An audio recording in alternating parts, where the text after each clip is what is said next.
This is 4 guys in a car in the Mitsubishi i-MiEV. Technically, this is the first high-volume electric car to be sold in Canada. It preceded the Leaf by a couple of months, I think. How many of these have they sold? Since December of last year, they've sold 69. That excludes the stuff that's gone to the hydro industry in Quebec and Ontario and across the country. So the range is about 100 kilometers, depending on what sort of driving you're doing. Obviously, higher speeds, and if you're running the air conditioner or the radio or the navigation, that's going to sap battery power too, because that big battery powers almost everything in the car. There is a traditional old school car battery on board that runs things like your windshield wipers and that kind of thing, but yeah, if you start running heat in that, it'll affect that range. The one thing I don't like about the i-MiEV after driving it is that compared to electric cars like the Nissan Leaf, I mean, the Leaf feels like a normal car just with an electric motor. But this kind of feels like the perception of electric cars. It's more like a golf cart. It's not actually a golf cart, obviously. It can do highway speeds and it's comfortable. But it still feels a little bit kind of unfinished and a little bit small, I guess.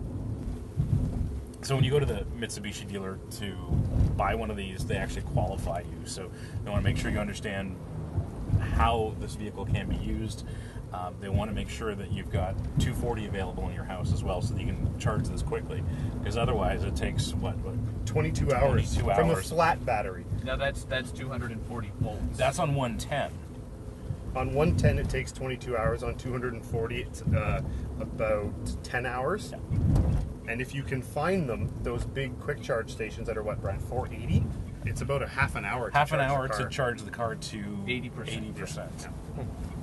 One interesting thing about electric cars and just battery technology is that charging the first 80% is pretty easy. I mean, it's a chemical process, and the battery and the contents of the battery, in this case the lithium ion, it'll absorb electricity very quickly up to a certain point of saturation, and it's that final 20% that takes most of the time. Mm-hmm. So if you can, if you only need a reduced range, you can charge 80%, as I said, in half an hour. So like just stopping off to buy groceries, if there's a charging station there, you'll get back to 80%. And if the infrastructure exists for electric cars, they become incredibly useful ripping around the city, and your range becomes less of an issue.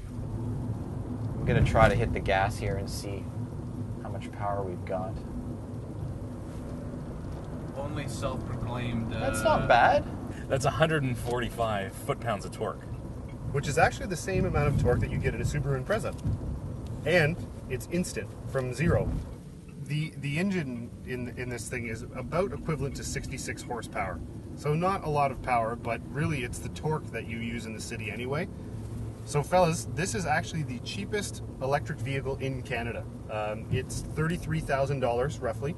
The Leaf, as comparison, is about 39,000, and a Volt is about 41. So the Mitsubishi is the cheapest in the country if you want to get into a vehicle like this.